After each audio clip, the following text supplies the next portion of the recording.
Right, I've just spent a good hour picking away at different things, and I think I've made a bit of a discovery on this building. It's not as it once seemed.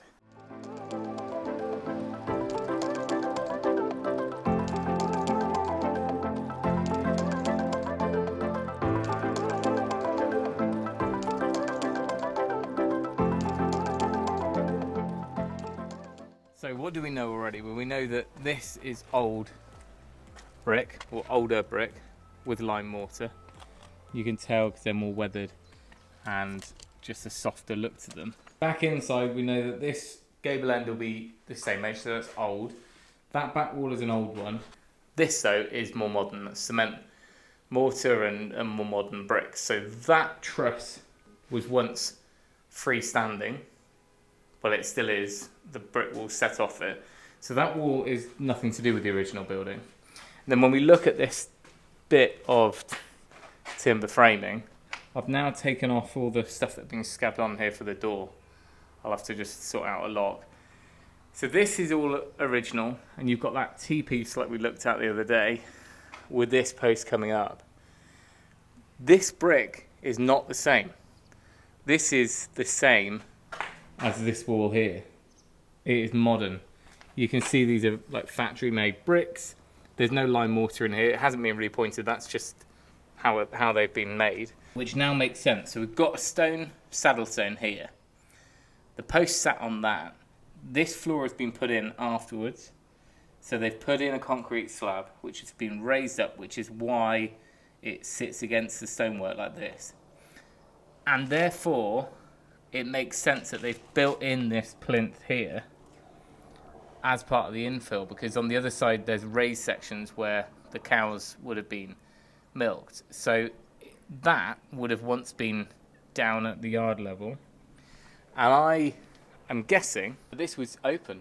I think this was probably that T either side had an opening, and it would have been more like an open fronted stable or barn or cow shed or whatever.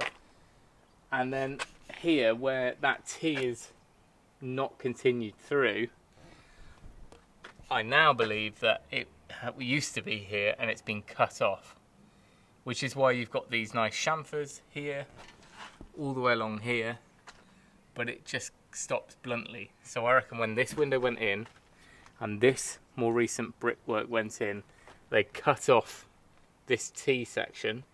You can almost work out where it probably once stopped. It's a bit of a rough section there. So that would have been there, which meant you would have had one bay fully open and the other bay there fully open. This therefore could have been a door going through, because remember that would have been down lower. Actually, if we pick behind here, there's our nice stone saddle stone, see? And all this cement has trapped in the moisture and rotted out the bottom of our post. There's nothing left there. We're levitating. And that, you can see it's got all the tool marking on it. That's our saddle stone. So I bet that goes deeper as well, because this yard's been brought up quite a bit. Not that we are planning to do it at the moment, but if we did take out these infills and built them back in, maybe in timber or in nicer brickwork, and went back down, you'd be able to go through, which makes this a potential doorway.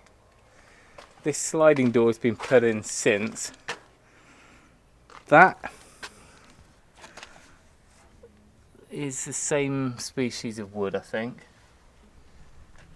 I'm wrong. Forget this one. This one is not original. This one has been put in simply for the door. And here we've got a stone saddle stone and a post and a T. Down here we've got a stone saddle stone, post, and what was a T. Ignore this. Ignore this post, because that T doesn't tie in with anything else. It's not got the chamfers on it. This post hasn't got the chamfers on it, nor does it have a saddle stone. This is purely been brought up in concrete for the milking pile of the other side. So ignore all of that and treat this as the corner post, which does have the chamfers, does have a T albeit it's probably been cut off behind this door, which means the original building would have once been 1 bay, 2 bays, 3 bays, all even, potentially all open fronted. And then here on this end, these have just been put in to hang a door. You can see the end of this brickwork's been cut across on an angle, so that would have been the original start of the opening. I love a good discovery. So it would be almost like a modern version of this one here. This one here's the same. This is old. This is old with the lime mortar. These bricks are completely different. Look at how square they are. They're really smooth. Cement. And something used to finish here, or maybe it turned the corner a bit. Which means this post was sat on its stone. That post was sat on that stone. So this might never have been infill. That's back to old and lime mortar. So what that means is this could have been exactly the same. 3 open bays. They could have been open, or they could have been clad in timber. So there could have been a wall all the way along there, but none of this brick is original. Because I don't think that's just been pointed over the lime. I think that is cement all the way through. It's like time team in here today. Ignore all the junk. There's our timber frame going all the way across the top, which is a big enough timber. You know, that's an 8-inch timber beam. That's a big enough timber that it would have spanned the bay with nothing below it. There's no mortises in that timber, so it means it was never there was never like a structural stud below it. That was almost certainly open, and as was this one. There's our timber post there. Then we're open again. Everything's been painted white, so it's hard to tell. And then behind these clamps, timber, which has got a tenon up into these beams, which this truss is sat on. And then where we said it finished and went back to old brick was here. Very bad lighting. So that's the modern brick. That's the old brick, which ties in because that beam there, that elm beam, is sat on that kind of pier of brick. This is just cement render for the purposes of the cows. And that definitely ties in because all of this is old brick, and this section here has been here for 300 years plus, 400 years, in some way, shape or another. This is how you come off and hip a roof off in a really old timber frame. You can see the width of these big boards here. They are supporting the valley there and there, which is currently asbestos, but would have once been in clay tiles. That's all failing. And then the stable goes off there in the really old stone. And this wall, which is the other side of the building, that'll have to wait for another day because this one's even more interesting. It's probably the same age as the other side, but there's no timber posts. This wall was constructed and the timber trusses sit onto it, but it's full of openings that would have once gone out into probably a yard behind this wall. But the current owner, who's lived here his whole life, doesn't remember it being any different the other side of that wall. I've got photos from the Second World War sort of era, which show the ground level the other side exactly the same. But the ground level outside is about here. It's just this whole farm is full of backfill. But what it means is that this series of openings all the way along here, if we ever do excavate that old courtyard, which I'd love to do because there could be a nice flagstone courtyard out there, you never know. but these openings are now below ground level. It's a bit weird. Ah, it's happened again, Tim. You're meant to be painting, and you've gone off on one. This is the same era. This is the old brickwork, lime mortar, which is really nice. No cement's ever touched that. This is the gable end of the long cowshed. But you know how I was just talking about that courtyard or yard that's been risen up the other side? That is behind this wall here. It's about this high. And what I love is that this, if you ignore this lean-to corrugated tin bit here, back to the clay roof, when I get around to it, I'm going to take down this section, because as handy as it is to have a bit of undercover space, there's enough other space. So I think we'll take that down, and then that will reveal the old yard wall. And that is a series of kind of stonework all the way across there.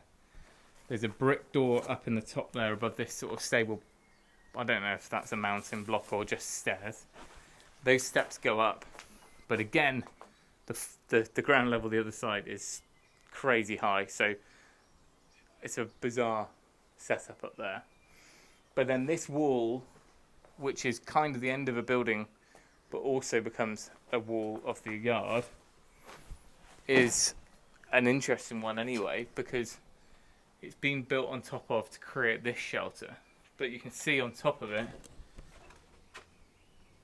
at this height, there's haunching, so that would indicate that the top of that stone wall was kind of weathered with that concrete capping.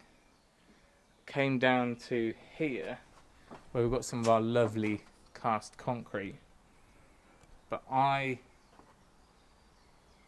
can tell that this, if you look at how that brickwork's been done and how the stonework ends this end, I'm almost certain that that is an original end of a wall. It goes slightly higher that side, I don't know why. Maybe this whole wall was once taller, but I'd love to put a little archway in here, knock that through, dig out everything that's there, dozens and dozens of tons of stuff, and then go through. You go through into the courtyard, and then there'd be doors back into the cowshed. Oh, the distractions this place throws at you. Yeah, that's cool. We need to get conveyors and diggers in there. Right, does that change anything? Absolutely not. We are still behind schedule. It seems to be happening a lot. I know we're going off on little history lessons every now and then, but we are making progress. This room is now kind of painted. Can you just hold it just over the edge? There? Well, a little bit further. So we actually need one more. We might have it. Let's go have a look. So there's a few over there which are 4.2 metres. Eden and I have just pulled out these two. They're the ones that she says are 4.43. So it's all these beauties here, and it's just a couple at the back that are left that are longer.